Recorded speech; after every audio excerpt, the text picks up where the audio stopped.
저는 한양대학교 스포츠산업학과의 교수로 있는 이종성이라고 하고요. 사실은 이런 의례적인 이 소개보다는 제가 아마 10대 때부터 야구장을 꾸준히 다녔던 야구 팬이기도 하고, 인터넷 매체 프레시안에서 야구 취재도 했던 그런 기자 생활을 잠깐 했습니다.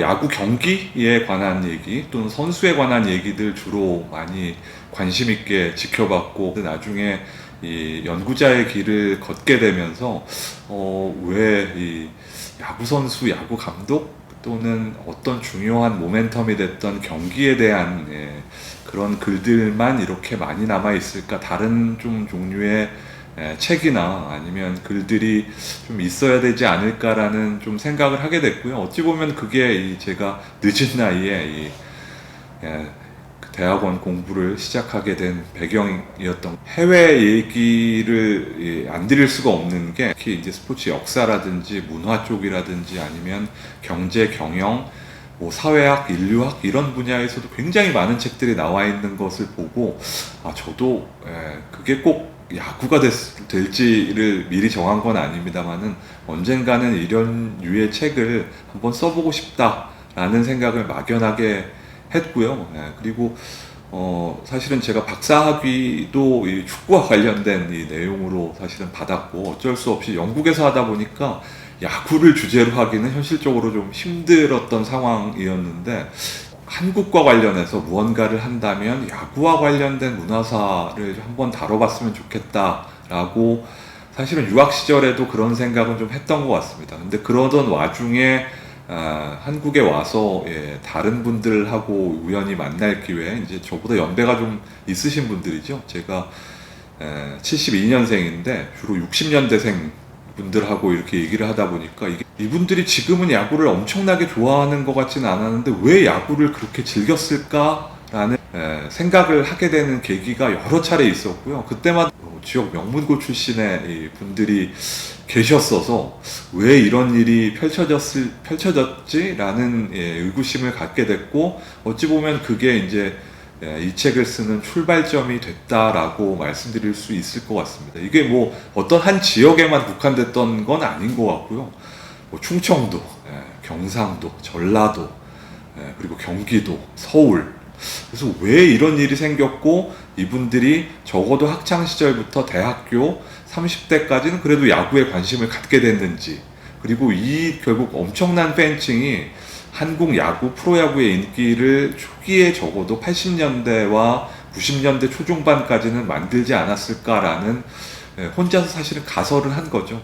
그러던 와중에 이제 스포츠를 워낙 좋아하시는 이 대표 편집자이신 이 대표님과 얘기를 하는 와중에 저의 생각에 대해서 굉장히 공감해주는 부분이 있어서, 이거 좀 연구를 해봐도 괜찮겠다라는 생각을 했고, 실제로 그 이후에 직접 관련된 거건 아니면 간접적인 거든 논문도 좀 쓰긴 했고요. 그래서 점차 조금씩 확신을 가져가는 와중에 일제강점기에 어떤 일이 펼쳐졌는지는 대략적으로는 알고 있었지만 자세하게 볼 기회는 없었는데, 이 책을 본격적으로 집필하면서 이거는 너무나 확실한 이 엘리트 사회에서 한국 야구를 미뤄졌다는 표현이 어떨지는 모르겠습니다만은 한국 야구의 인기를 지탱할 수 있는 그런 동력이 여기서 확실히 나왔구나. 그리고 그게 적어도 100년 동안은 지속됐던 게 아닌가라는 확신을 갖게 됐고, 그래서 조금 마음 편하게 이 책을 그래도 쓸 수 있게 된 것 같습니다. 한국 엘리트 사회가 만들어낸 야구 동맹, 그리고 한국에 가장 영향도 많이 줬고, 그리고 가까운 사이로, 그게 물리적인 거리를 단순히 의미하는 건 아니고요. 물론 일본은 그렇습니다만은 다른 차원에서 가깝게 지낼 수밖에 없었던 미국, 일본의 핵심 스포츠 국기가 야구였다는 점이 지금의 한국 야구를 만드는데 결국 어떤 영향을 줬나, 그리고 무슨 힘이 되었나 라는 부분이라고 생각하면 될 것 같고요.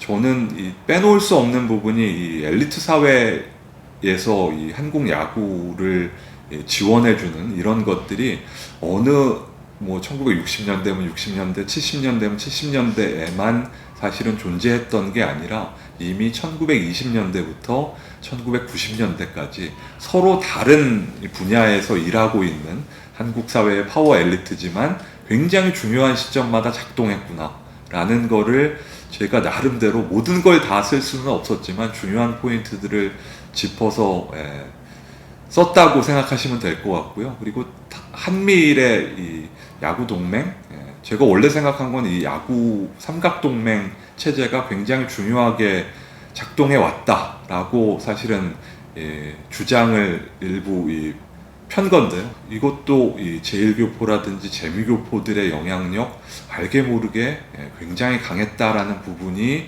여러 경우로 강조돼 있고, 무엇보다도 한국이란 나라가 일본의 야구가 없었다면 한국 야구가 이렇게 발전할 수 있었을까? 물론 그들이 사실은 도움을 줘서 제1교포라는 매개를 통해서 한국 야구가 발전하는 데 영향도 줬지만, 다른 차원에서는 일본이라는 야구에 있어서 확실한 라이벌이 있었기 때문에 한국 야구가 좀 더 많은 대중들에게 관심을 갖게 하는 포인트, 그리고 그 대표적인 케이스가 1963년과 1982년 그리고 2006년 WBC 대회까지 연결된다는 점을 조금 강조해서 좀 책에서 보여드리고 싶었습니다. 일단 저기 스포츠라는 것이, 특히 야구라는 것이 경기장, 연습장도 그렇고 용품도 그렇고 물적 토대가 완성이 되지 않으면 굉장히 하기도 힘들고, 상대적으로 책에도 그런 언급을 했지만 축구에 비해서는 숙련 기간이, 아무리 운동 능력이 뛰어난 선수라고 하더라도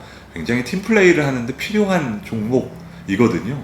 그러다 보니까 상대적으로 축구에 비해서는 일본의 영향이 훨씬 많이 받았다라는 점은 인정하지 않을 수는 없고요. 다만 이 스포츠라는 결국 사람이 하는 거잖아요. 그리고 한국 선수들의 체력, 그리고 특징, 그리고 투지, 이런 것들은 사실은 일본 팀, 훨씬 야구 실력이 앞서 있다고 그래도 일본 팀을 압도했던 경험, 그리고 일본과는 다른 지점, 한국적인, 그러니까 당시에 조선인만의 무언가를 분명히 드러내고 있기 때문에 이거를 가지고 물적 토대를 상당히 많은 부분에 있어서 제공했고, 교육 시스템도 사실은 일본이 만든 거라고 봐야 되니까요.